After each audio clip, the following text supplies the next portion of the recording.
Seja muito bem-vindo ao nosso 11º encontro da jornada 40 dias no deserto. Nessa jornada, onde nossa primeira semana nós identificamos o deserto com a bússola, com a tribo, a jornada e os desafios. Na segunda semana, nós trouxemos as sementes que a gente precisa semear dentro da gente para que a gente possa conseguir sair desse cativeiro, sair do Egito, ser arrancado dessas prisões.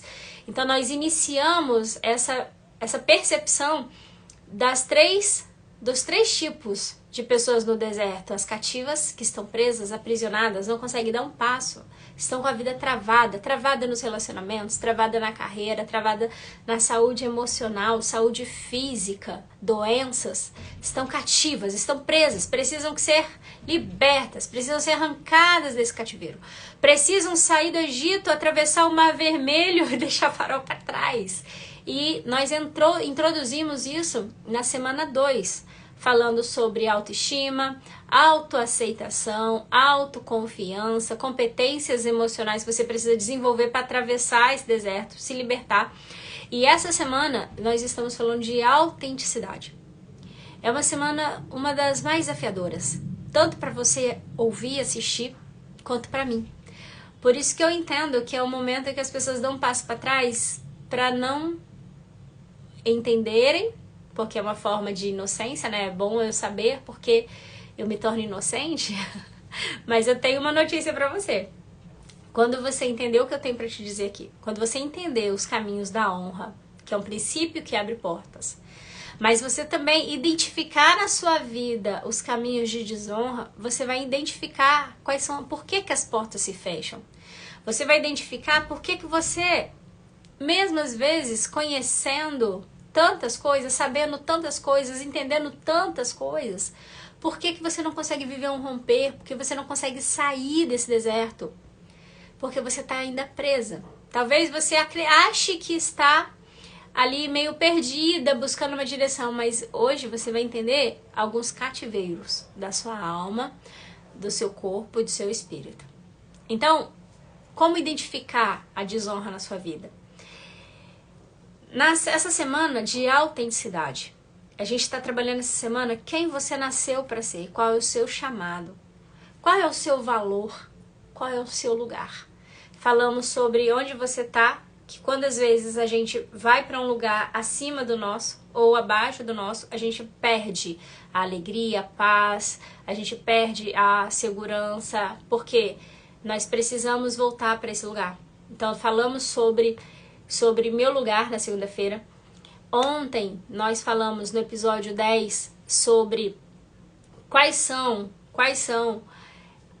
o que acontece no nosso sistema nervoso, a neurociência do desenvolvimento neurológico, a neurociência relacionada aos comportamentos, né, de hiperestimulação do sistema nervoso, onde a gente acha que a gente precisa sempre estar carregando peso, fazendo demais, fazendo, salvando o mundo, né, para buscar algo, alguns vazios, e quando a gente se cansa, entra no esgotamento e não acredita na nossa capacidade, entra num caminho de impotência, de falta de autoaceitação, falta de autoconfiança, e a gente fica ali esperando alguém nos fortalecer, nos empoderar.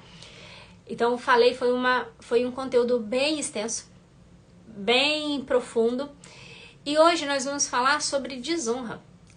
Por que quando você sai do seu lugar, você está em posição de desonra? Falei para vocês que como uma célula faz parte de um órgão, que vários órgãos formam um sistema, vários sistemas dentro do nosso corpo formam um indivíduo. E esse indivíduo, juntando com outros indivíduos, formam sistemas. Então nós temos sistema familiar, família de origem, eu tenho um sistema profissional dentro do meu trabalho, eu tenho um sistema dentro da congregação religiosa que você participa, você é uma pecinha de vários sistemas. Nós somos seres sistêmicos, estamos sempre em conexão. E é necessário que a gente entenda o nosso lugar, o nosso papel em cada um desses sistemas. Quando a gente sai desse lugar, que é o nosso lugar de honra, a gente entra em desonra.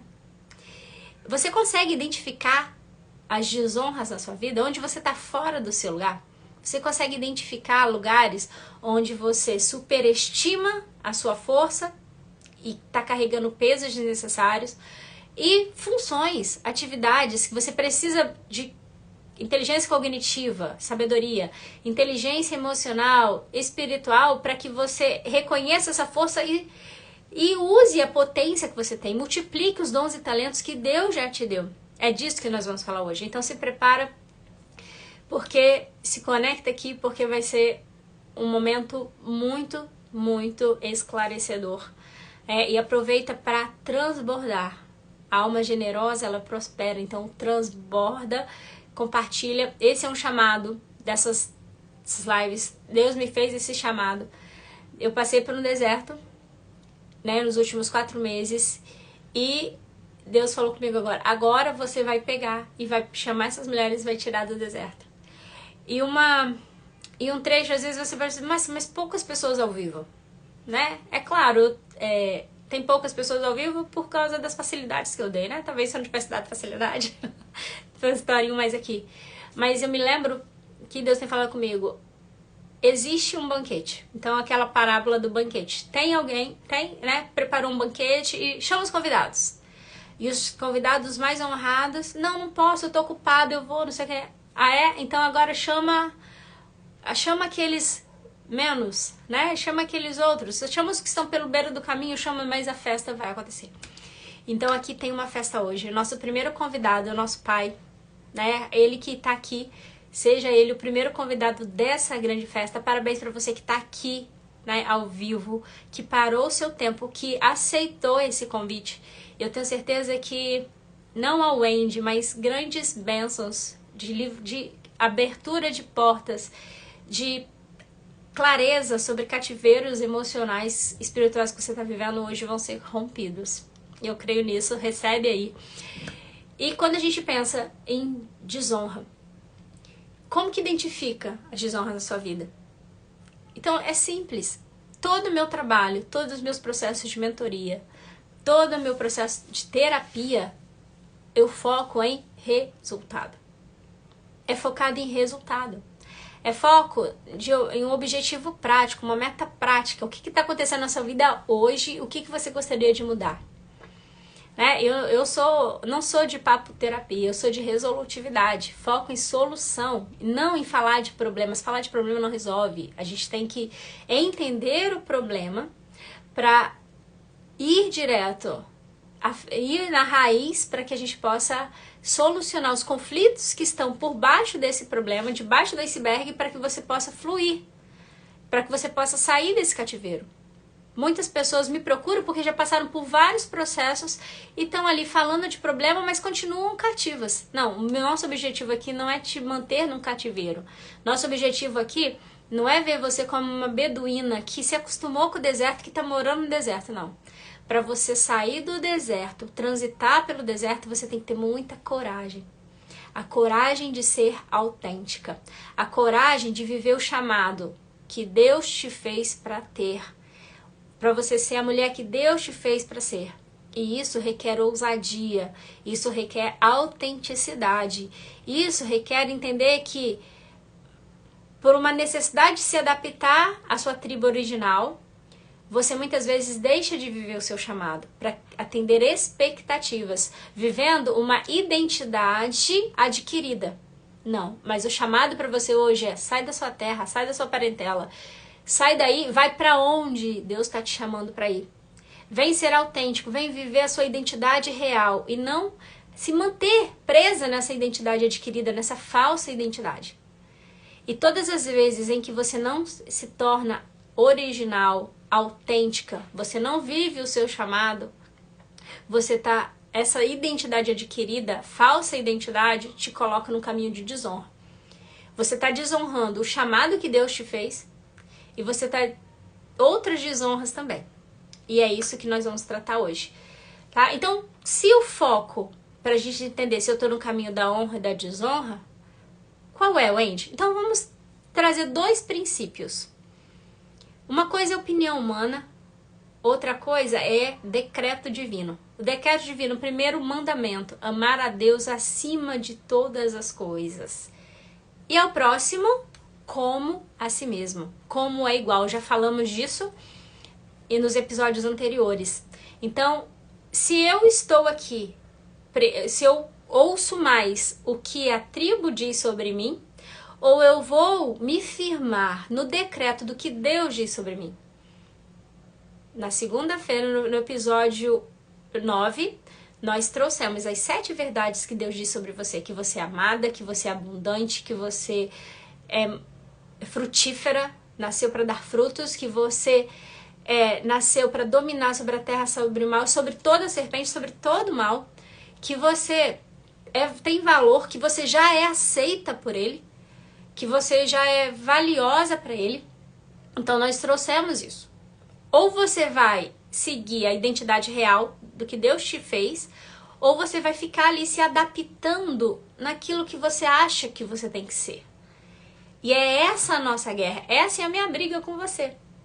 E aí se eu honro a Deus acima de todas as coisas e o próximo como a mesmo, com o segundo, eu me amo. Então eu desenvolvo competências dentro de mim pessoais, né, de amor próprio, de autoaceitação, mas também de competências sociais, de contribuir com a tribo, de ajudar outras pessoas a crescerem. Então eu sou uma pessoa que floresce de dentro para fora, ou seja, eu recebo a verdade, o decreto do alto para dentro, aquilo entra dentro de mim, eu aceito aquela verdade do que o Pai diz sobre mim, e agora eu me sinto capaz de transbordar de dentro para fora, do alto para dentro, de dentro para fora. O segundo decreto é honra o teu pai e a tua mãe. Para quê? Honra teu pai e tua mãe para quê? Para que te prolongues os dias na terra. Então, a honra é um princípio que garante o quê? Longevidade. Longevidade. Honrar a Deus, honrar aos meus pais, me garante uma promessa, uma bênção de longevidade, prolongar os seus dias na terra. E o que abrevia os dias na terra?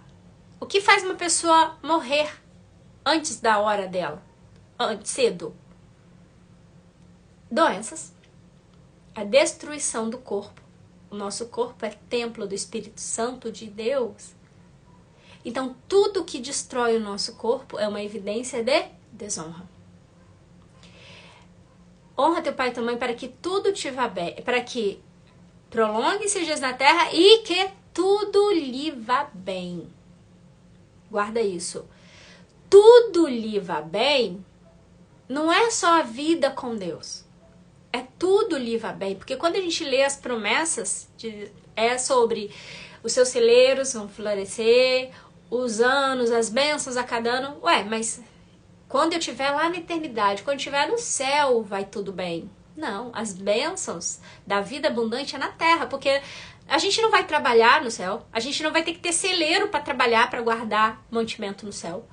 A gente no céu não vai ter contar dias e horas e anos. Então, todas as promessas do nosso Pai eterno é para essa vida na terra também. Então, quando eu amo a Deus acima de todas as coisas, quando eu temo a Deus, o meu espírito está em Deus. Então, se acontecer qualquer coisa, um acidente, um assalto, eu morrer agora, sim, eu vou ter vida abundante no céu. Mas a desonra tira minha vida abundante na terra. Os caminhos de desonra tiram a minha saúde física, tiram a minha saúde emocional, devastam, aniquilam seu dinheiro, aniquilam a sua satisfação, a sua felicidade, aniquilam seus relacionamentos. Então anota agora, quais são os frutos indesejados que você está colhendo? E pode ter certeza, a área da sua vida que está dando frutos ruins são áreas da sua vida que estão cativas. O seu espírito pode estar livre.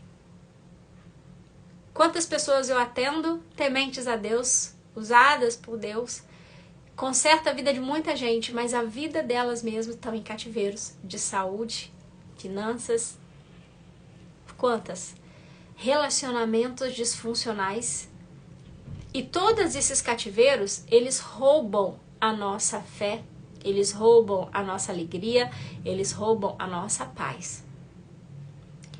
E fazem com que a gente deseje menos, viver menos, perde o brilho, perde a vontade de viver, perde o desejo de viver. E eu falo assim, se Deus voltar agora, se Jesus voltar agora, se quiser me levar, me leva, sabe? Porque não tenho prazer nenhum. E a gente deixa de viver o nosso chamado. A gente deixa de viver o frutificai, dá frutos. A gente deixa de viver o ide. Ide anuncia. A gente passa a viver numa escassez de limitação, de transbordo, de conhecimento. Eu quero enterrar os meus conhecimentos, eu enterro meus dons, enterro meus talentos. Eu não abro minha boca e não compartilho as maravilhas que eu tenho vivenciado, aprendido, meus ensinos, não. Eu passei por um deserto e Deus falou, agora você vai abrir sua boca e você vai transbordar. Mas eu tô com vergonha, eu não quero. Vai fazer isso. Fala. Abre sua boca, porque no seu transbordar, as sementes, né? As sementes, elas vão florescer. Algumas dessas daqui vão ter solo aberto, fértil, que vão receber sementes. Outras, cabeça dura, outras vão negar o chamado, outras vão pôr os espinhos. Ai, a live eu não consegui assistir, não sei o que. Não importa, eu não tenho compromisso com quem não está aqui. O meu compromisso é semear, independente do solo, e o seu também. Esse é o seu compromisso, semear. Então semeie agora. Compartilhe esse conteúdo, compartilhe, jogue as sementes, não importa se vai florescer ou não. Quem vai florescer é o próprio solo lá, mas o seu papel é semear. Então, quando a gente pensa em desonra, a gente está falando de resultados, tá? Então, quais as áreas da sua vida que vão mal? Por quê? A área que vai mal é a área que te prende no deserto. É o deserto. Então, às vezes, você tá muito bem profissionalmente, tá muito dinheiro, mas vive um deserto de relacionamento. Só se envolve com homem banana ou com o filhinho da mamãe, que não tem compromisso. E parece que aquilo é um ciclo, como falamos no episódio 10. Ou, às vezes, o seu deserto é financeiro. Não importa se você ganha 2, 5, 10 vezes mais, parece que os problemas se repetem. Ou, às vezes, o seu problema é emocional, porque aquele negócio aqui que não manda, não consigo abrir minha boca, vergonha, tô travada, insegurança, medos, aqueles medos que nós também falamos no episódio 6, os 5 medos originais, né, do nosso desenvolvimento cerebral. Então, esses, não sei qual é o seu deserto hoje, mas esses resultados, eles evidenciam áreas de privação. Ou seja, áreas onde a vida abundante, ela não está sendo usufruída. Só que o deserto pode ser um lugar de privação, ou seja, você se acostuma com aquilo e vira uma beduína que reside ali. Eu descobri, né, tem um irmão meu que morava em Israel, e ele estava me contando sobre os beduínos, que inclusive, como no deserto, às vezes não tem nada, eles não tem nem como ter uma vaquinha, porque não tem água para a vaquinha fazer leite ali, tudo é leite de camelo, tudo. O governo financia eles, dá dinheiro para eles e eles se acomodam, ficam, tô ganhando um dinheirinho, tô nesse trabalhinho, tô nesse dinheirinho, tô nessa vidinha, e se acostuma lá. Essa é você que quer ser uma beduína residindo, aceita a privação e acostuma, ou você é aquela que vai se indignar? Hoje eu te convido a se indignar com o seu deserto. Porque às vezes a gente acha que é vontade de Deus. Que Deus que sabe. O meu câncer, a minha fibromialgia, a minha depressão. E aí você já tomou posse daquilo como se aquilo fosse uma realidade. Não é uma realidade. Wendy, mas não tem cura essa doença. Quem é o último a decretar? Quem que decreta na sua vida? É o que o homem fala ou o que Deus fala? Então, toma posse disso e se indigna de sair desses cativeiros. E aí, quem entende que o deserto é passageiro, ele não aceita a privação. Ele encara aquilo como uma provação. E se é uma prova, existe tentações, existem coisas que eu preciso olhar, que eu preciso desenvolver competências e eu preciso para sair dali. Então, muitas cordas que nos aprisionam, elas são cordas por falta de inteligência. Romanos 12:2, não vos conformais com esse mundo, não se conforme com o seu deserto, mas renove o seu entendimento. Porque para experimentar boa, perfeita e agradável vontade de Deus, a vontade de Deus é que você frutifique, que você floresça, que você governe sobre si mesma. E onde você pisar, sendo cabeça e não cauda, a vontade de Deus é que você se sinta amada, aceita, abençoada, abençoadora, que transborda na vida de outras pessoas. Então é isso que você tem que se firmar. É para isso que você tem que olhar. Mas você vai precisar se indignar dos cativeiros. Você vai parar de estar... Você está muito incomodado com as cordas que te prendem. Hoje é o dia de você fazer assim, ó. Jogar fora essas cordas igual o Sansão. E aí, vamos lá, Wendy. Qual é a história de Sansão? Então, se você não conhece, depois você vai ler lá. Juízes 13, 14 até 16. 15, são 4 capítulos do livro de Juízes. Antes de haver reis, né, sobre o povo de Israel, quem julgava, quem liderava, né, os judeus eram os juízes. Então, só que o povo de Israel, ele estava cativo, ele estava preso. Ele estava preso de novo, ele havia sido aprisionado pelos filisteus. Então, filisteus eram os inimigos, né, do povo de Israel, e eles aprisionaram. Eles ficaram 40 anos no cativeiro. De novo, eles já tinham saído. Ficaram mais 40 anos presos. Eles estavam próximos de chegar na Terra Prometida, mas ficaram presos de novo. Porque entraram em guerras que não deviam entrar. Eles não vigiaram, eles perderam o discernimento. Eles toda hora se desviavam do chamado. O caminho do deserto era um caminho que, se fosse numa linha reta, seria em poucos dias, mas eles ficaram 40 anos presos no deserto, né? E em relação na história de Sansão, eles já estavam 40 anos cativos dos filisteus. E Manoá, que era o pai, e a mãe de 2 homens, um casal de pessoas estéreis. Eles eram estéreis, não podia ter filho. Uma mulher ali não tinha filhos. Só que ela pegou a limitação dela, a dor dela de não ter filhos, e ela colocou diante de Deus. Ela falou assim, Deus, eu creio que eu nasci para ser frutífera. Eu creio que a sua palavra disse que eu nasci para crescer e multiplicar. Então, as minhas dores emocionais, os meus traumas, o meu corpo já não responde mais, mas eu creio no que o Senhor diz. E ela pediu a Deus. Ela colocou aquilo que é impossível no lugar certo para Deus. E um anjo apareceu para ela e falou assim, eu vi o seu coração e eu vou te abençoar. Você vai ter um filho. Só que esse filho, ele vai ter um chamado diferente. O chamado do seu filho, o propósito do seu filho é ser o libertador do povo de Israel da mão dos filisteus. Só que você vai ter que criar ele de uma forma diferente. Porque ele não vai poder ter uma identidade adaptada a esse povo escravo. Porque esse povo está escravo porque tem uma mente de escravo. Esse povo está há 40 anos junto com os filisteus, com o inimigo, fazendo o que eles fazem. Adquirir os costumes, adquirir os hábitos. E não é dessa forma que ele vai me honrar. Para ele me honrar, ele vai ter que ter uma aliança comigo. E ele vai ter uma força excomunal, porque para arrancar essas correntes de escravidão, ele vai precisar ser forte. E para ele ser forte, o corpo dele precisa estar bem, saudável. Ele não vai comer qualquer coisa.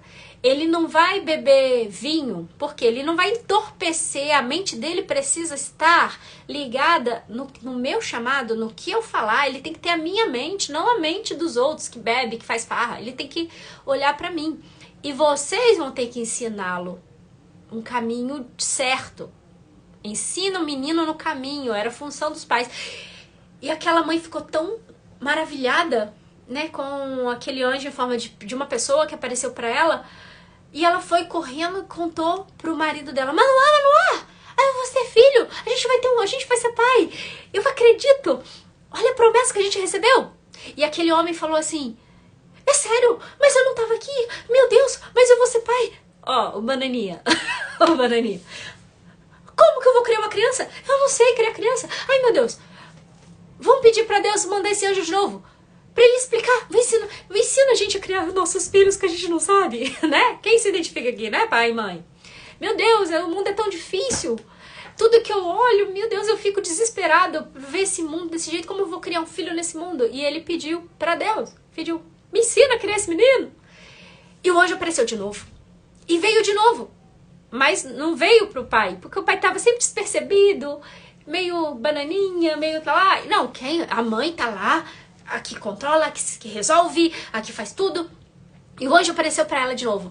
Aí ela, ai, então tá bom. Que bom que você ouviu a gente. Você ouviu a gente. Ó, então ele vai ser assim, você vai educar ele desse jeito, ele vai ser assim, você não vai cortar o cabelo dele.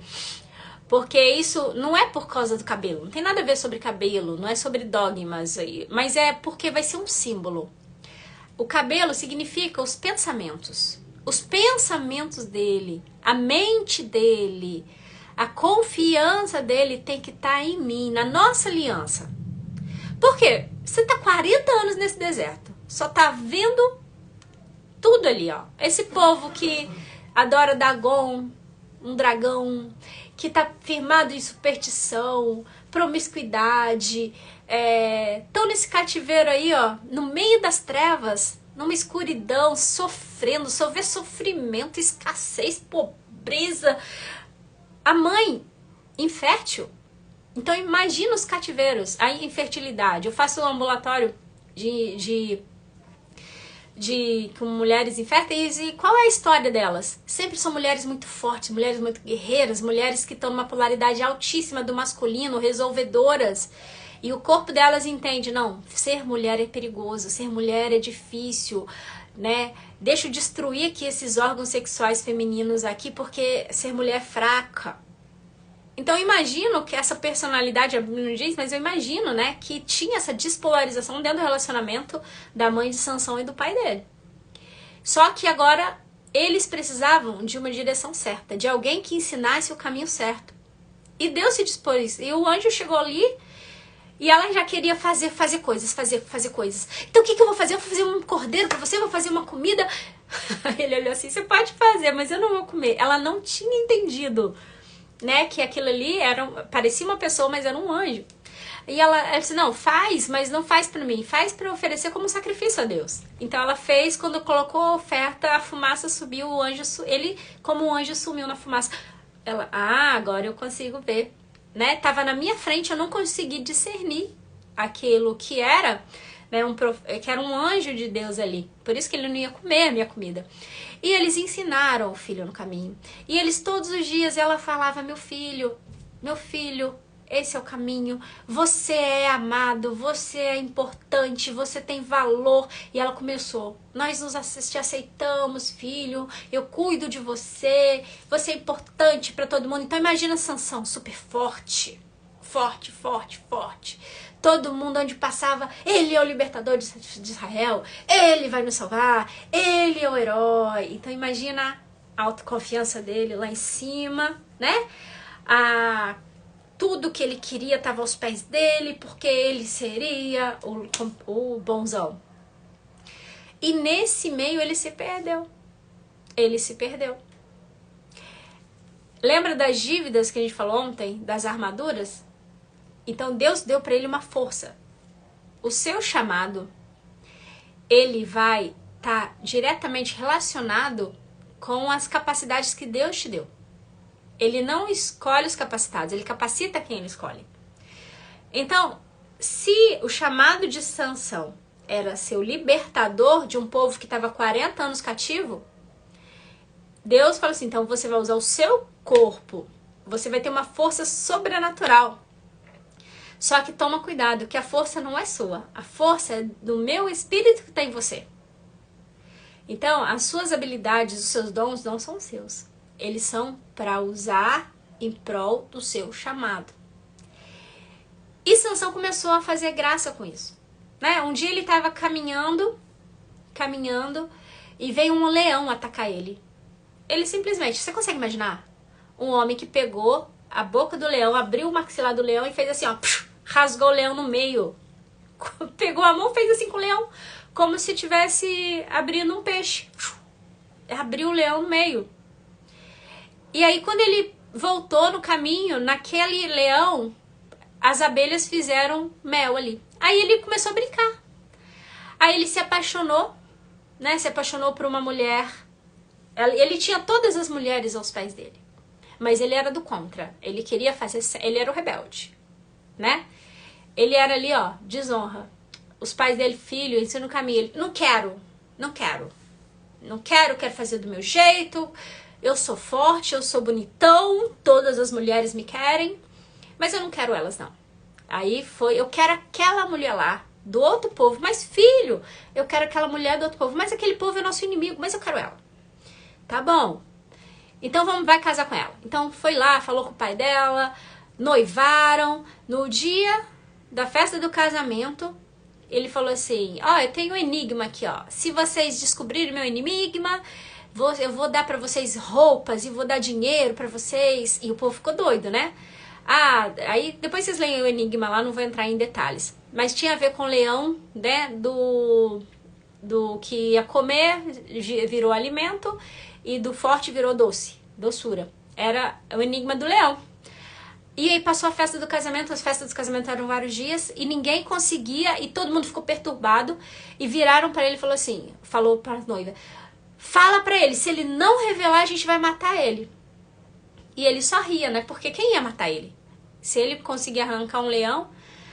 Aí ela veio, ó, as mulheres erradas, manipulando, persuadindo ele. Olha a ferida emocional dele, de ser manipulado e controlado. Chantagem emocional. Você não me ama. Você não me ama. Você tá fazendo eu passar vergonha. Eu não sei o que. Tá bom, eu vou contar o segredo. Aí contou, ok. E aí ele saiu do casamento, sabe pra onde ele foi?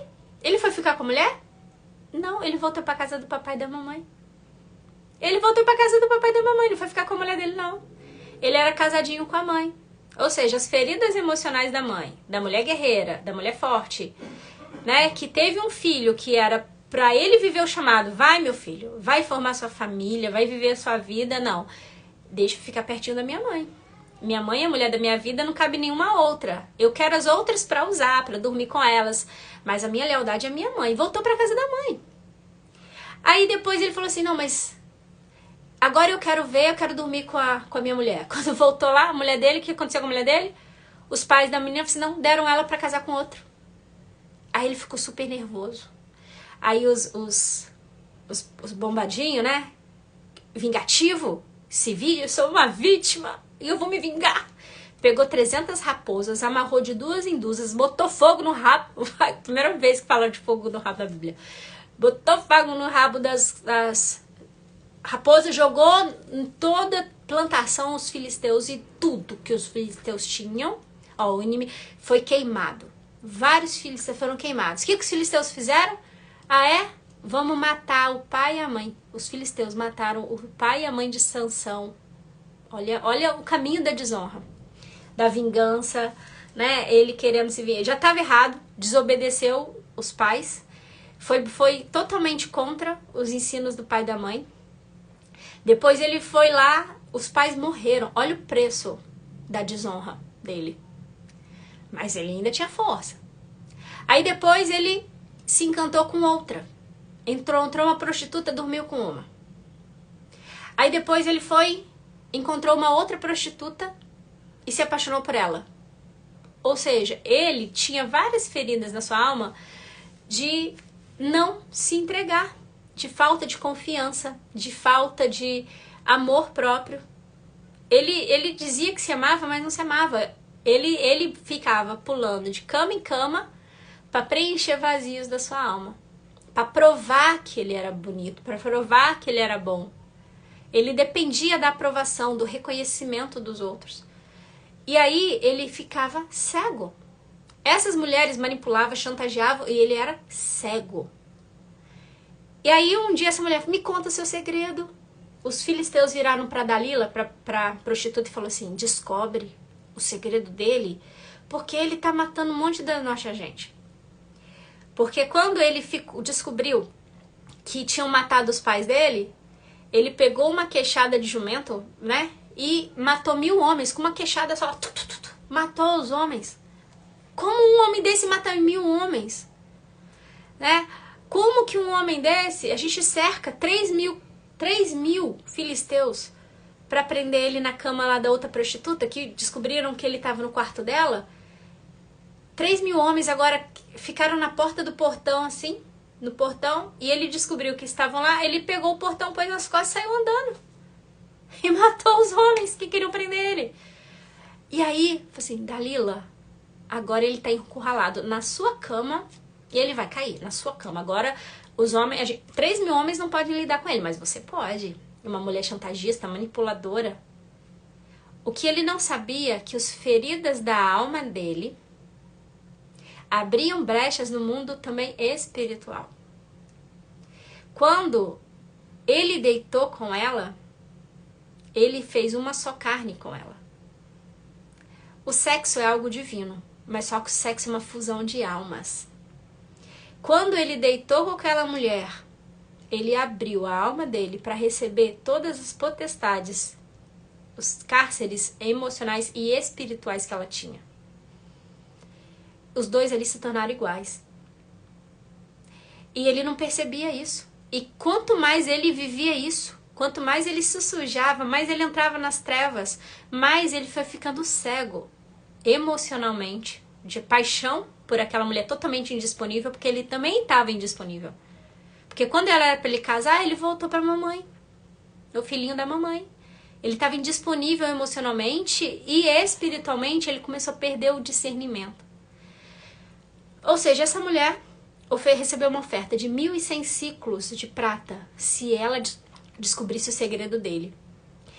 E quando a gente pensa em dinheiro naquela época, Abraão, por exemplo, quando Sara morreu, ele comprou um campo inteiro por 400 ciclos. Imagina uma prostituta ganhar 1.100 ciclos. Sabe o que isso significa? Isso significa que o inferno inverte pesado para todo mundo que começa a viver o seu chamado. Se você está se direcionando para o caminho do seu chamado, se prepara, porque vão investir pesado para você se desviar dele, do seu caminho. O inferno as trevas vão investir muito para que vão te oferecer muitas coisas, para que você tire o seu olhar daquilo que você foi chamada para fazer. E ali ela persuadiu ele uma vez, ele mentiu para ela. Persuadiu 2 vezes, ele mentiu para ela. Terceira vez, ele mentiu para ela. Ou seja, ele falava que era uma coisa: se você me amarrar com cordas, eu vou perder minha força. Aí ela ia lá e contava para os filisteus. Ela entrava no quarto, quando ele estava lá na cama, né? Depois de dormir com ela gritava: os filisteus! Os filisteus vinham, amarravam ele soltava. Aí a segunda vez: não, mas é porque é cordas novas. Essa corda era velha, se for corda nova, amarrou de novo. Ele não estava vendo que essa mulher estava tramando contra ele? 1 vez, 2 vezes, 3 vezes. Ele não viu que essa mulher queria destruir ele e ele apaixonado por ela. Ou seja, ele tinha perdido o discernimento, ele estava em trevas. Ele não ouvia mais o chamado dele. Ele estava em cativeiros emocionais, de adultério, de promiscuidade. A alma dele já estava ali ferida. E ele não percebia, e abriu nele cativeiros espirituais de cegueira do chamado. Quem está cego espiritualmente não ouve o chamado. Ouve o que os homens falam para ele fazer, não o que Deus diz para ele fazer. E nesse momento, ele se desviou do deserto.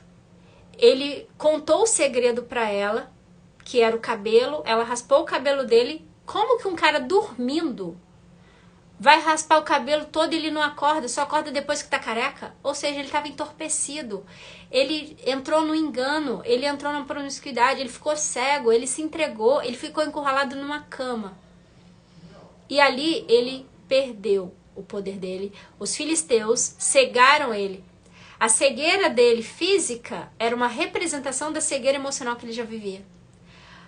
o problema, a perca da força física, a cegueira física, o que estava acontecendo na vida dele física, o cativeiro que ele entrou, ele virou um objeto de circo.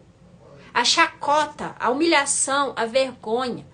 Os filisteus davam glórias a Dagon, aos dragões deles lá, colocavam ele como se fosse um objeto de circo.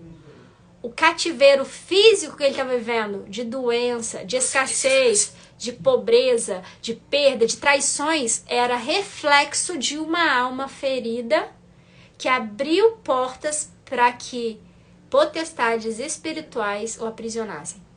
Então, para ele ser aprisionado fora, ele já estava aprisionado dentro há muito tempo. Ele não percebia. Ele não percebeu. E que cativeiros são esses, gente? Cativeiros de desonra. Todas as vezes em que a gente tem algo externo que não avança, que trava, pode investigar. Existem cativeiros de alma, né? E se você não cuidar dessas feridas de alma, você abre brechas para tentar preencher isso com outras coisas e você cai na desonra a Deus, que abre precedentes para as trevas. Você entra em cativeiros espirituais. E aí é mais profundo. O nível de envolvimento, cada vez mais. O que é pecar? Pecado significa desvio. Desvio da verdade, desvio de conduta. Deus nos deu um manual de vida e fé. Deus nos deu a sua palavra. Deus nos deu o caminho. Deus nos deu Jesus, que é o caminho. Deus nos deu o ensino para que a nossa mente seja a mente de Cristo. Deus nos deu a sabedoria do alto para a gente aplicar em todas as áreas da nossa vida.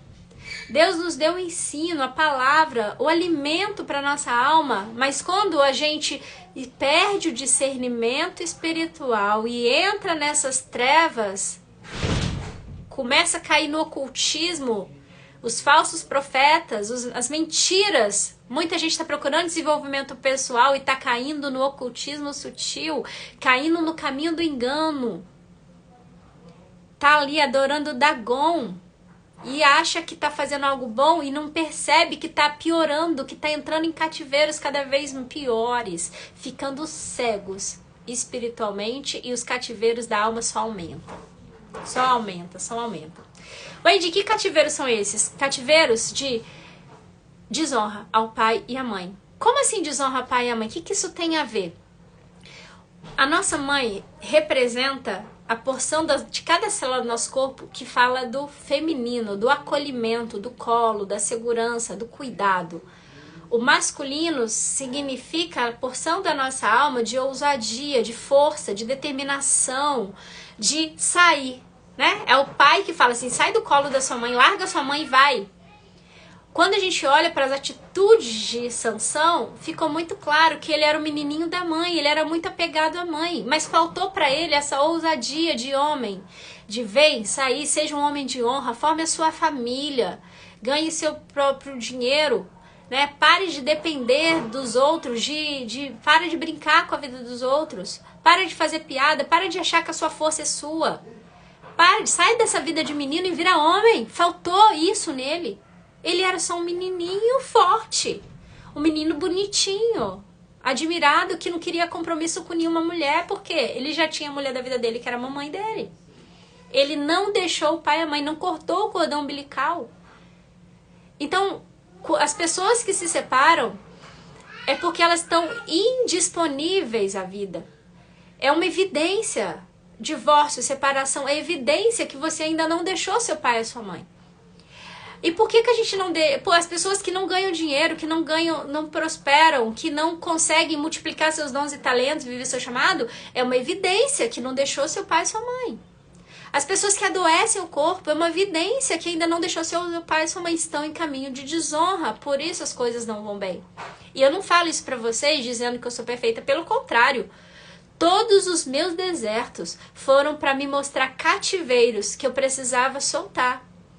Que muitas vezes a gente tá aqui nesse lugar e quer ser a filha boazinha, que quer ser a prestativa, que quer salvar o mundo, que quer ajudar demais, e a gente sai do nosso lugar para ser maior do que o nosso pai e nossa mãe, para querer ser melhor, de autossuficiência, e a gente esquece que nós somos filhos. Na posição de filhos, nós somos pequenos. Perto de pai e de mãe, a gente sempre vai esperar cuidado. Perto de pai e de mãe, a gente sempre vai querer proteção.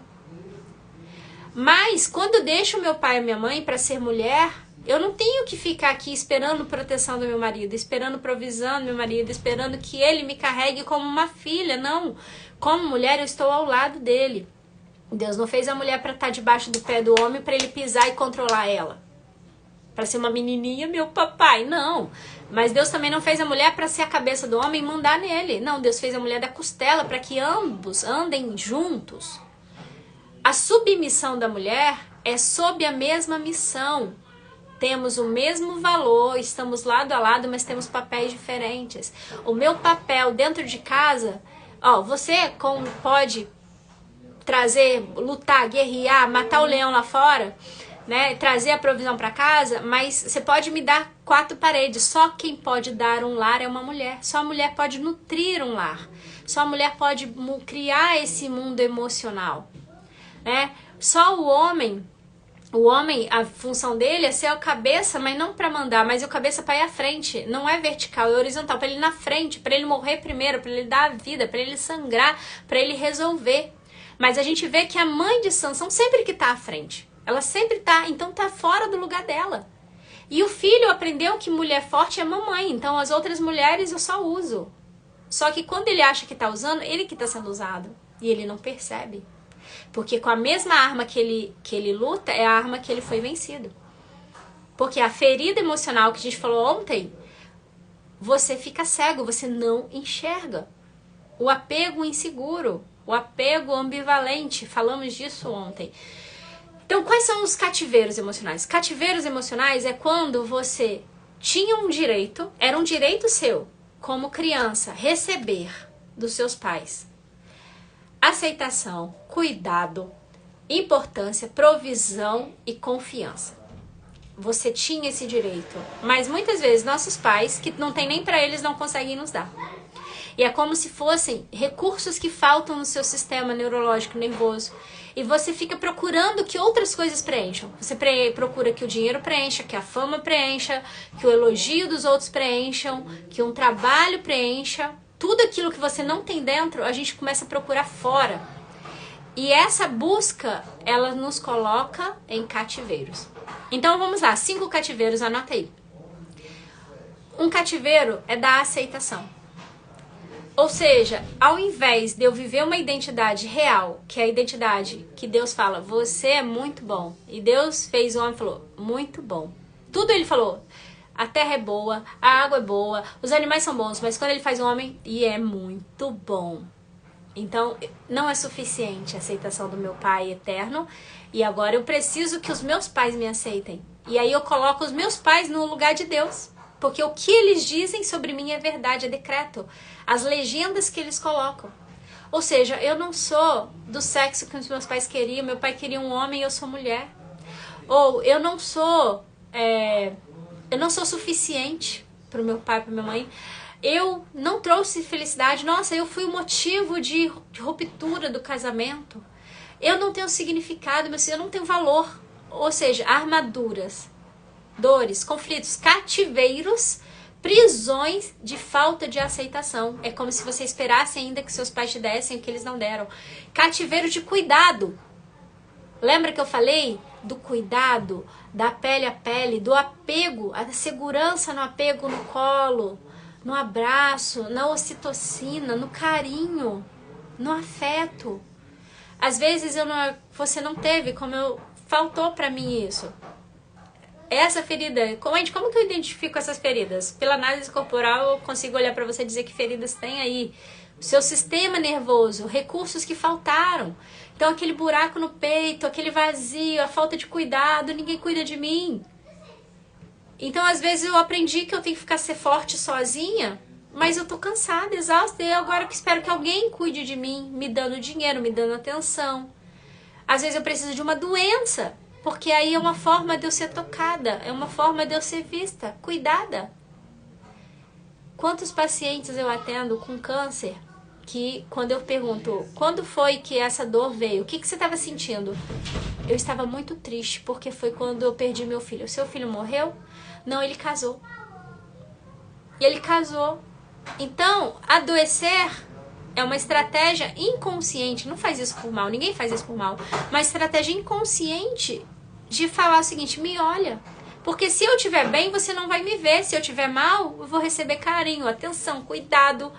Nossa, quando eu fiquei doente foi muito bom, porque as irmãs me ligavam, as pessoas me davam atenção, eu me senti preciosa. Será que você precisa de uma doença para se sentir preciosa? Para você ser cuidada? Ou você vai adquirir a semente do autocuidado? Eu me cuido, eu me valorizo, eu me aceito, eu me amo, porque Deus me amou primeiro, eu posso me amar. E eu amo o próximo porque eu sou amada. Ferida da importância. Toda criança precisa se sentir importante. Quer ver uma coisa? A criança tem aquela fase que a criança quer fazer tudo, mas ela ainda não tem capacidade. Ela quer ajudar, né? Eu tenho meu filhinho de 3 anos, eu não posso ir pra cozinha, eu quero ficar do lado da mamãe, eu quero ajudar, mas ele não quer ajudar, ele quer ficar ali, quer mexer na água, quer mexer na torneira, no sabão, abre o filtro, entorna tudo. Qual a nossa tendência? A nossa tendência: sai daqui, você tá me atrapalhando, né? Não, eu quero ajudar, eu quero guardar minhas roupas, mas aí guarda, meu Deus do céu, aí vai pro guarda-roupa daquela tudo zoneado, você tem que arrumar de novo, né? Aí você pede pra lavar uma louça, você tem que relavar de novo, você pede pra varrer uma casa e tá tudo, você tem que fazer de novo. Mas eles querem fazer parte, eles querem se sentir importantes. Porque quando ele faz algo dentro da família, ele se sente pertencente. Então, às vezes lavou aquela louça, tá tudo engordurado, mas ele precisa que ser reconhecido. Meu filho, obrigado pelo seu esforço, pelo seu você tá aqui ajudando a família, você faz parte. Então, toda criança precisa ser reconhecida. E muitos de nós, que a minha dor era o quê? Nunca era suficiente, nunca era bom o suficiente. Mamãe, limpei a casa pra você, fez tudo. Sua porca, não limpou debaixo não limpou debaixo daqui, ó, debaixo, deixei um papel aqui debaixo da cama, você não viu que tá sujo? Sua porca. Ah, eu tirei 9, mãe, olha só. 9 na nota, você tinha que ter tirado 10. Mãe, eu tirei 10. Mais do que essa obrigação, você só estuda? Quantos de nós não tivemos validação, reconhecimento, aprovação? E até hoje a gente está esperando que alguém faça isso pela gente. São buracos, feridas, esperando alguém preencher isso. Quando Deus já preencheu: eu te aceito, você é boa, você é agradável, você é menina dos meus olhos. Mas a gente está buscando reconhecimento, como Sansão queria ser reconhecido o tempo todo, como ele era forte, como ele era bonito, como ele era engraçado, como ele era divertido, buscando validação de homens, quando ele já era validado por Deus. Outro cativeiro. Então, o cativeiro da aceitação, do cuidado, da importância, o cativeiro da provisão. O cativeiro da provisão, da escassez. É direito de um filho chegar numa casa com estrutura física, com alimento, com educação. É um direito, só que muitos de nós não tivemos, nossos pais não tiveram. Né? E eu passei por esse cativeiro. Meu pai e a minha mãe vieram da roça. Minha mãe, né? Meus pais mal tiveram estudo. Minha mãe era faxineira. Meu pai, motorista de caminhão. Então, a gente veio de uma família muito escassa, muito pobre. Né? Eu olhava pra minha casa, eu morava num barraquinho. Uma parte era alvenaria, mas não tinha reboco, não tinha piso, era aqueles vermelhão no chão. Né? A cozinha era toda de madeira, não tinha uma pia. O tanque de lavar roupa era o tanque de lavar louça. E eu vivi, né, com a dor de abandono, que minha mãe saía muito cedo para trabalhar e voltava à noite. E naquela situação eu tinha que fazer comida. Fazer comida não, ela fazia, deixava tudo prontinho, mas eu tinha que esquentar com 6 anos de idade, tinha que lavar a louça naquele tanque, né, de cimento. Né? E tinha que cuidar, né, do meu irmão mais novo, que ficava: vem limpar meu bumbum, vem limpar meu bumbum. Eu ficava pé da vida, porque eu só era uma criança, eu só queria brincar.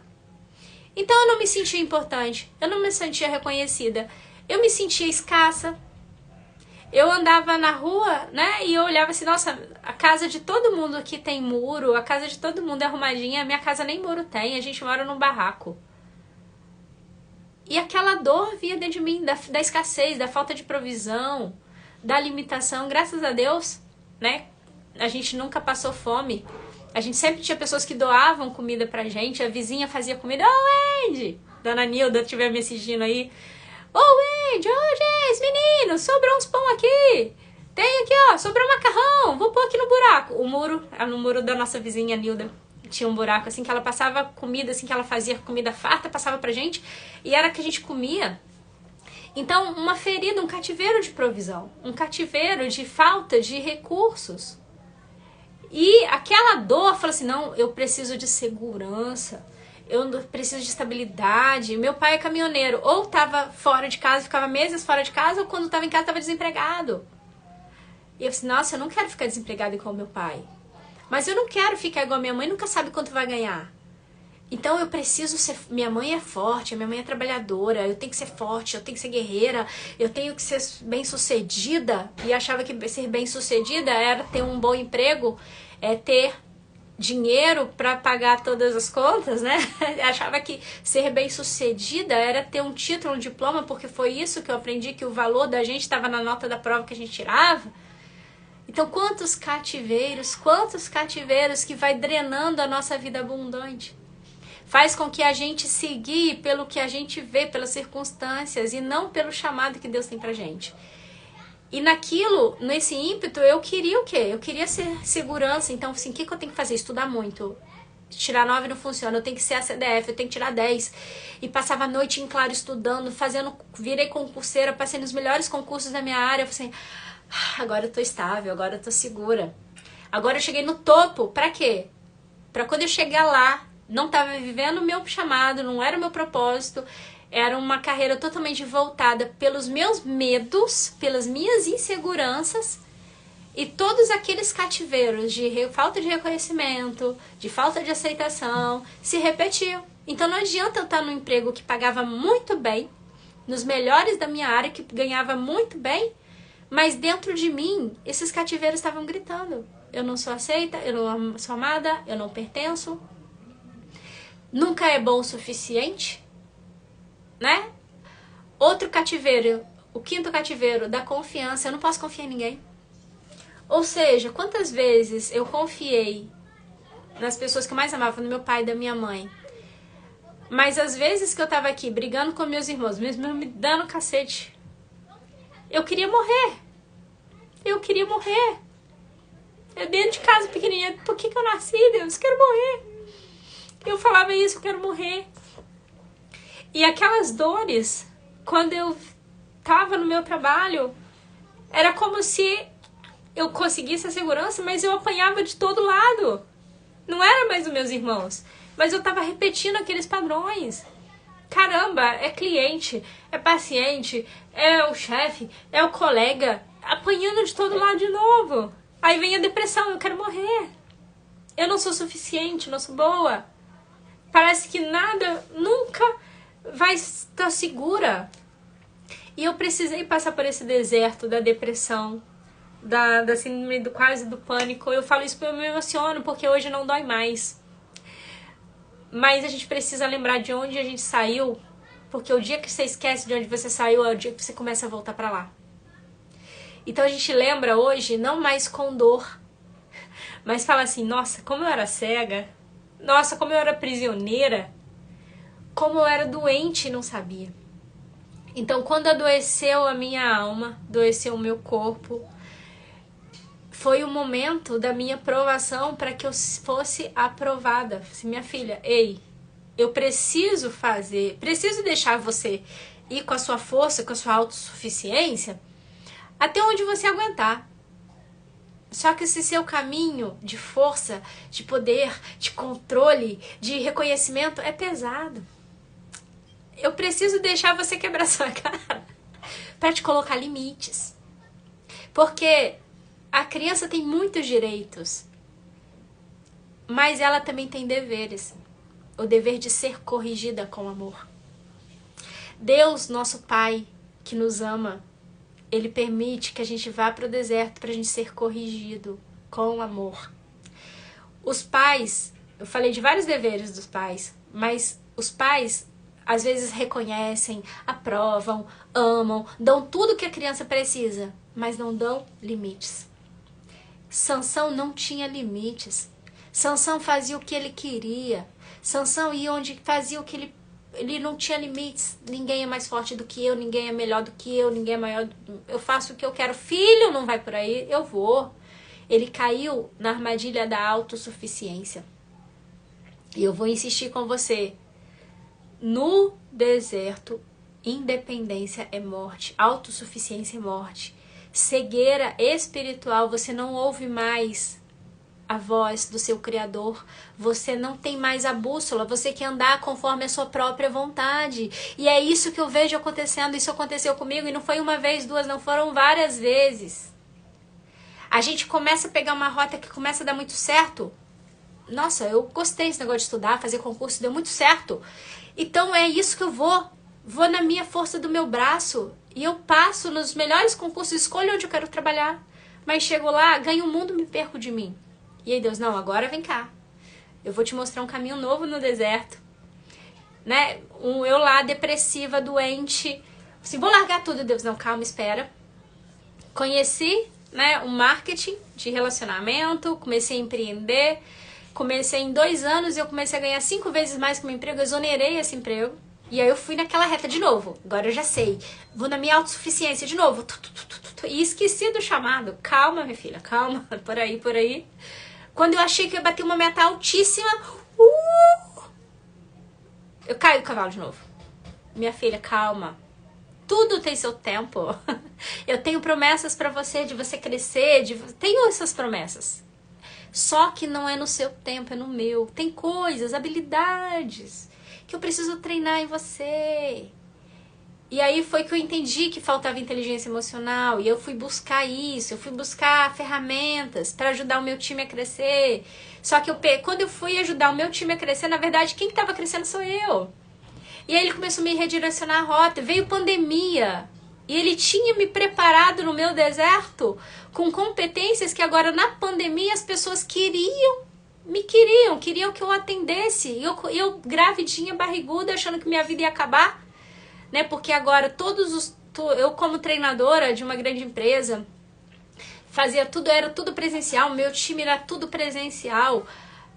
Fazia vários eventos, viajava, dava treinamentos. Pronto, agora 2020 eu vou bombar, minha agenda de eventos está lotada. Dando treinamentos em todos os meses, em todos os estados do país. Vou abrir carreira internacional. Ó, o meu orgulho, a minha autossuficiência. Vem, eu engravido. Deus, calma. Volta, mas agora eu tô grávida. Calma. Porque eu sei os planos que eu tenho pra você. Você não falou? Pai, faça em mim a sua vontade? Você não me deu autorização? Então eu vou fazer o que é bom pra você. Você não precisa entender, você só precisa aceitar e se aperfeiçoar nesse deserto. E aí veio a pandemia. Tudo que eu treinei a minha equipe, eles mantiveram uma mente forte no meio da pandemia e continuaram, se reinventaram e o negócio continua até hoje. Obrigada a vocês. Amanhã eu vou trazer uma sócia minha, Tina, que no meio da pandemia também se reinventou e hoje está cada vez melhor. Teve filhos, mas passou por um processo de luto, de perda de um filho. A gente vai falar disso amanhã. Vai ser bem emocionante amanhã. Mas enfim, nesse momento, enquanto eu conseguia cuidar da minha equipe e também comecei a ser mentora, né? Comecei a mentorar pessoas de 4 países, 4 continentes diferentes em plena pandemia, fila de espera de gente. Nossa, as habilidades que eu adquiri no meu deserto hoje são úteis para ajudar outras pessoas e são dons e talentos que eu nem sabia que eu tinha. E passei agora, recente, por um outro deserto, do hipotireoidismo, da doença. Eu me vi engordando horrores, eu me vi sem energia, sem foco, minhas unhas todas quebrando, nada parava, esmalte não parava, eu passava num dia, saía tudo no outro. Eu me vi estranhamente com aquela nuvem na cabeça, que nada, parecia que eu tava sempre tonta. né, um peso, um cansaço, e eu fiquei desesperada, assim, o que é isso? O que é isso? E eu fui buscar ajuda. E eu identifiquei vários cativeiros na minha alma. Vários cativeiros, né? Não é só porque a gente tá aqui que a gente não tem. A gente tá aqui justamente porque a gente encara os nossos, aprende habilidades e pode ensinar. Então, eu buscando ajuda, buscando terapia, né? O processo terapêutico que eu aplico, eu fui também cliente desse processo e descobri vários cativeiros. Cativeiros onde eu ainda me colocava na posição da menininha que tinha que salvar meu avô. Meu avô morreu nos meus braços.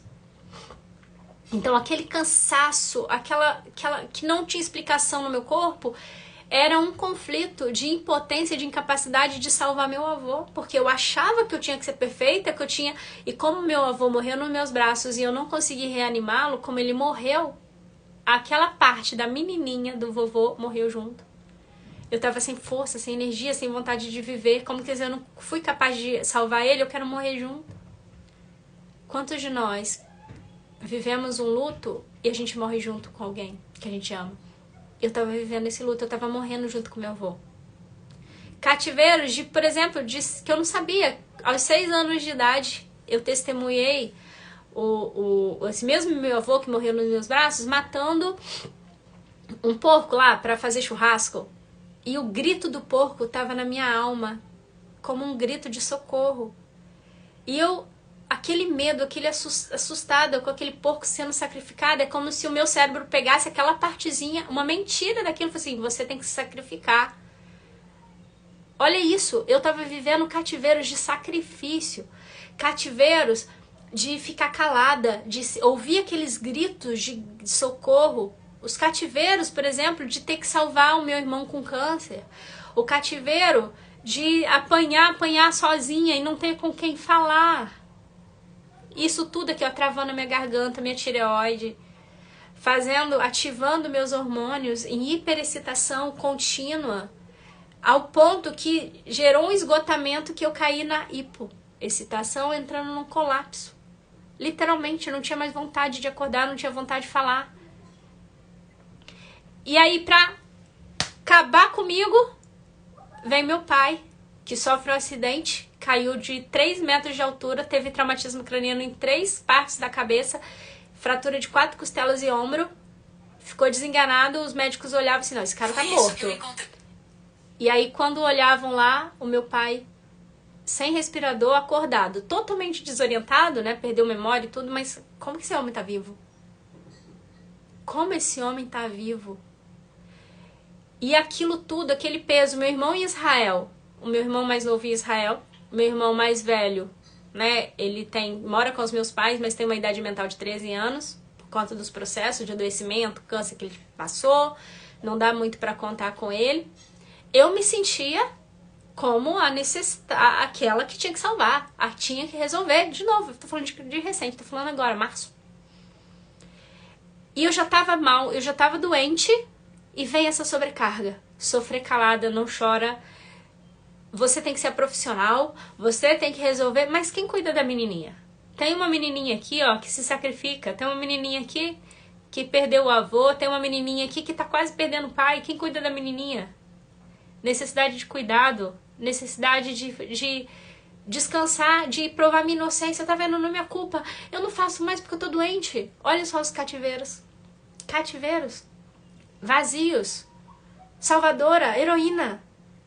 E qual o problema da gente se colocar como heroína? A gente impede os outros de viverem seu próprio processo. Todas as vezes que eu me coloco como heroína, como a salvadora, eu tomo o lugar de Deus na vida das outras pessoas. Ah, o Andy me salva, não. E aí nesse deserto, eu falei assim, eu não preciso que cuidem de mim. Deus cuida de mim, eu vou rasgar minha alma no altar. Ele vai me curar. Ele tem um decreto de mim de cura. Ele morreu por mim no meu lugar para me dar cura, para me dar vida, para me dar vida abundante. Eu não aceito essa doença. Mas eu vou fazer minha parte. Eu não vou negligenciar as orientações médicas. Eu vou tomar, se tiver que tomar medicação, eu vou tomar. Se tiver, a minha médica falou assim, daqui a um mês você tá com hipotireoidismo ativo. Daqui a um mês a gente refaz seus exames. E se precisar a gente entra com remédio. Eu falei assim, tá, mas qual é o caminho? Comecei a estudar. Comecei a ver como que eu vou cuidar de mim, Como que eu vou me estimar, me cuidar, me valorizar para não esperar que os outros me valorizem e me reconheçam? Primeira coisa que eu tenho que fazer é entender qual é o meu lugar. Então eu não sou salvadora de ninguém, não sou heroína de ninguém. Eu vou precisar colocar limites. Estabelecer vínculos seguros com limites respeitosos para mim e para os outros. Eu vou precisar me posicionar. Porque antes de ser filha dos meus pais, eu sou esposa do Alisson e mãe dos meus filhos. Eu não sou a mãe do meu pai e da minha mãe. Eu sou a mãe dos meus filhos. Eles são minha prioridade. Mas eu também vou honrar os meus pais. Como? Então, cada caso é um caso. A gente precisa de algo bem individualizado, de acordo com as necessidades, né?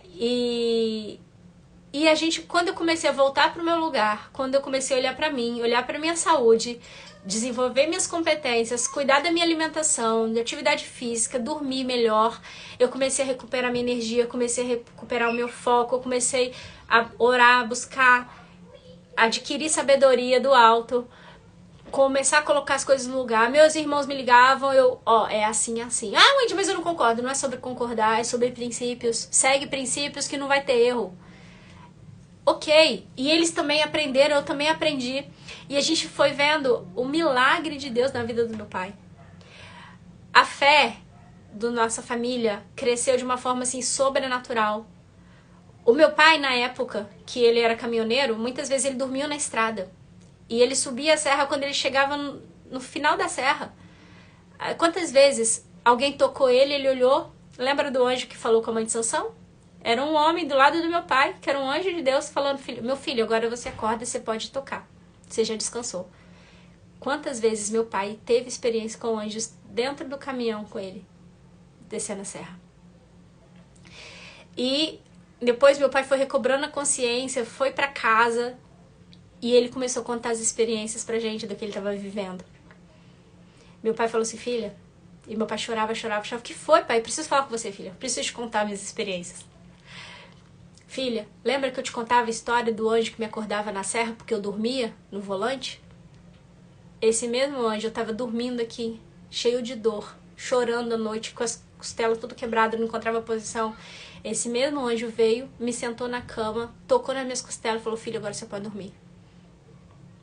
Filha, outro dia, a gente tava aqui, eu tava triste porque eu tava sozinha, eu não conseguia mais ver as pessoas que eu amo e tal.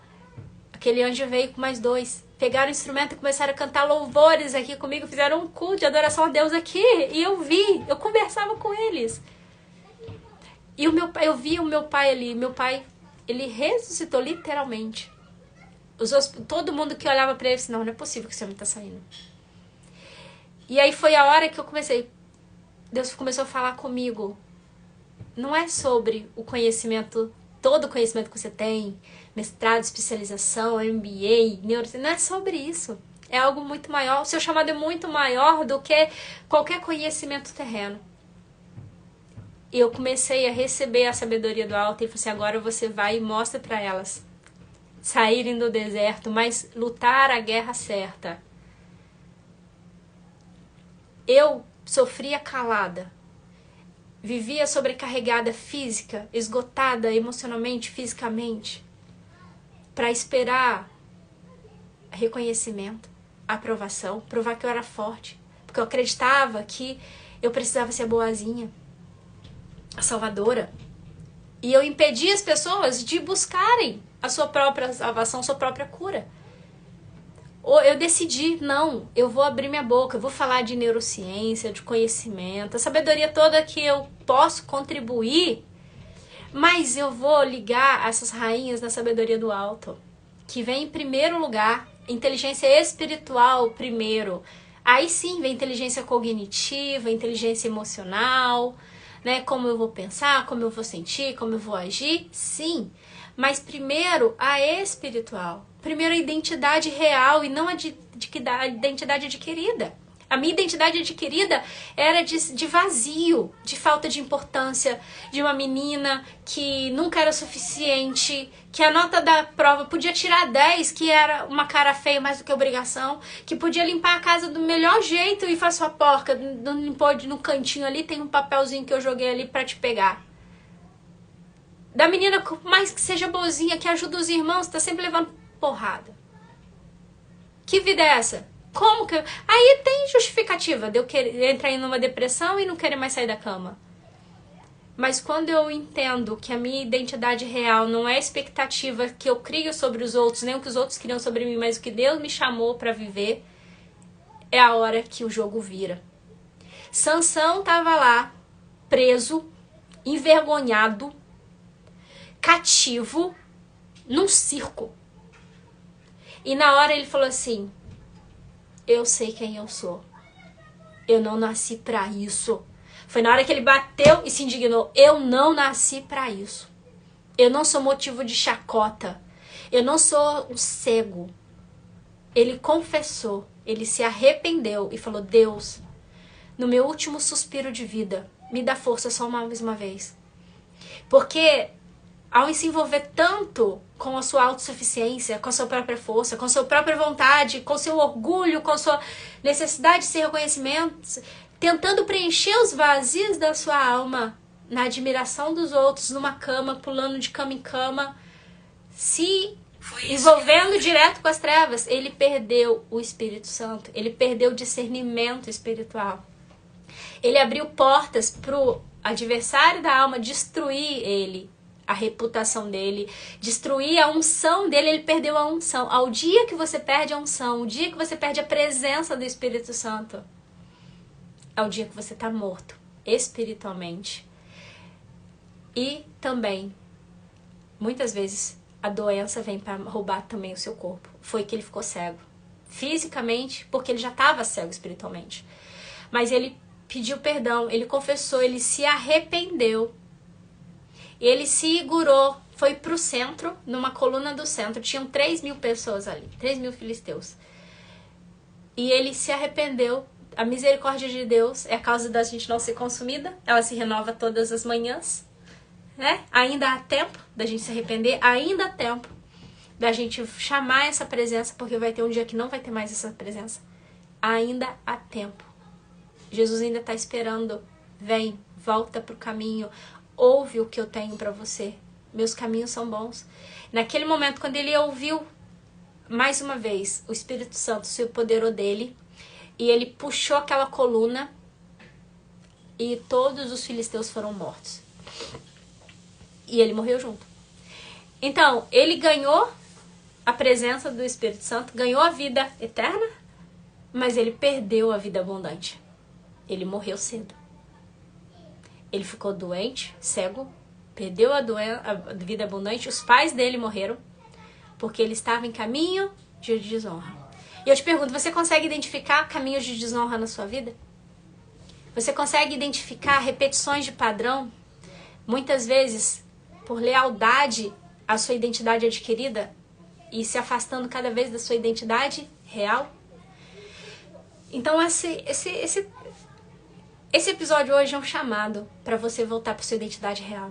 Para você focar os seus olhos na inteligência espiritual. Adquirir sabedoria, inteligência cognitiva, sabedoria. Vários dos meus programas de mentoria foram identificando as necessidades das minhas clientes. Como que eu me comunico no casamento? Como que eu me comporto? Como eu repolarizo esse casamento que eu sou o homem da relação? Como que eu vou ser a ajudadora do meu esposo para ele assumir o lugar dele? Como? Quantas perguntas? Como que eu vou levar meus filhos para o sucesso? Como que eu vou tirar de mim esse peso? Como que eu vou tirar de mim essa culpa? Wendy, esses cativeiros da alma, como que eu faço? Terapia.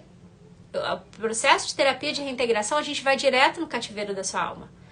Ah, Wendy, mas e essa? Então, inteligência emocional é terapia. Vem pra terapia. Te espero na terapia comigo. Manda um direct e a gente marca a sua terapia. Tá?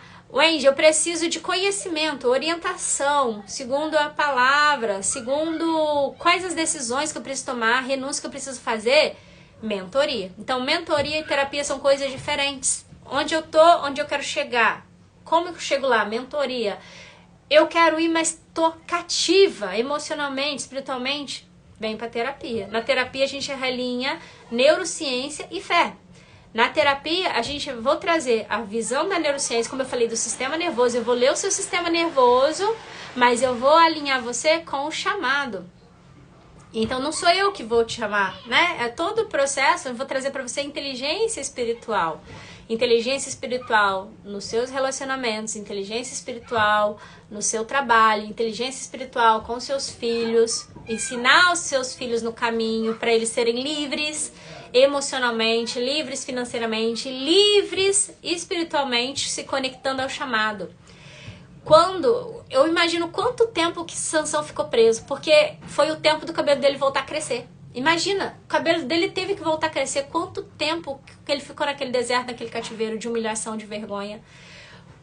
E quantas vezes você tá num cativeiro de medos, de angústia, de repetições e você não entende os cativeiros. Eu precisei passar por um cativeiro. Precisei olhar para os meus cativeiros para me libertar, para ser liberta dessas mentiras da nossa alma. Achar que eu não sou aceita, que eu não sou cuidada, que eu não sou importante, que eu não tenho provisão, que nunca vai ser suficiente e não ter confiança. E o problema disso não é você identificar o cativeiro. Pior ainda é você estar no cativeiro e não perceber, você estar num deserto como uma beduína, recebendo o amparo do governo, migalhas de governo e achando que é normal. Não é normal. Deus nos fez para termos vida e vida em abundância. Tudo aquilo que não é abundância na nossa vida é disfunção. E todos os dias a gente vai identificar um cativeiro novo. Eu não tô aqui falando pra você que eu sou a perfeita, não. Todo dia eu tô identificando um cativeiro novo. Todo dia tem competências novas que eu tenho que adquirir. Todos os dias coisas novas se revelam para que eu possa ser provada e aprovada. Eu sou a que mais necessita aqui. Eu sou a que mais dependo aqui. E talvez seja por isso que eu consigo, né, de certa forma contribuir com você, porque eu reconheci meus cativeiros e tô aprendendo cada dia mais a lidar com eles, usando a sabedoria do alto para dentro, de dentro para fora, transbordando a sua vida. Porque Deus é simples. As coisas de Deus são simples, é palavra, é oração, é entendimento, é sair dos cativeiros e identificar quais são as mentiras que estão aqui, quais são os enganos que eu tô acreditando, né? E aí entra as renúncias. Eu tô disposta a renunciar? Eu estou disposta a sair desse cativeiro ou eu me acostumei com ele? Eu estou disposta a viver minha identidade real, aquela que Deus me fez para ser? Ou eu viver uma identidade falsa, uma identidade adquirida, mas que é confortável porque eu fico pertencente à minha tribo de origem? Eu queria segurança. Eu queria a segurança de um serviço público, né? Estatutária, onde ninguém pudesse me mandar embora porque meu pai vivia vivia desempregado. Eu queria ser cuidada, porque eu sempre cuidei de todo mundo, me via minha mãe cuidando do meu irmão, via cuidando, e ninguém cuidava de mim, então eu queria ser cuidada, por isso eu precisei adoecer. Eu queria me sentir importante, então eu tinha que ser a salvadora, heroína, forte, que salva todo mundo, mas quem salva o Andy? Ninguém. A que se sacrifica, mas quem se sacrifica? Ninguém. Quem me ajuda? Ninguém. Sofre calada, guarda tudo. Não pode chorar, não pode mostrar fraqueza porque vem alguém apontar o dedo pra você. Você não é tão forte? Não, não posso, minha reputação. Reputação não vale nada. Reputação é o que os outros pensam, o que vale é o que Deus pensa sobre você.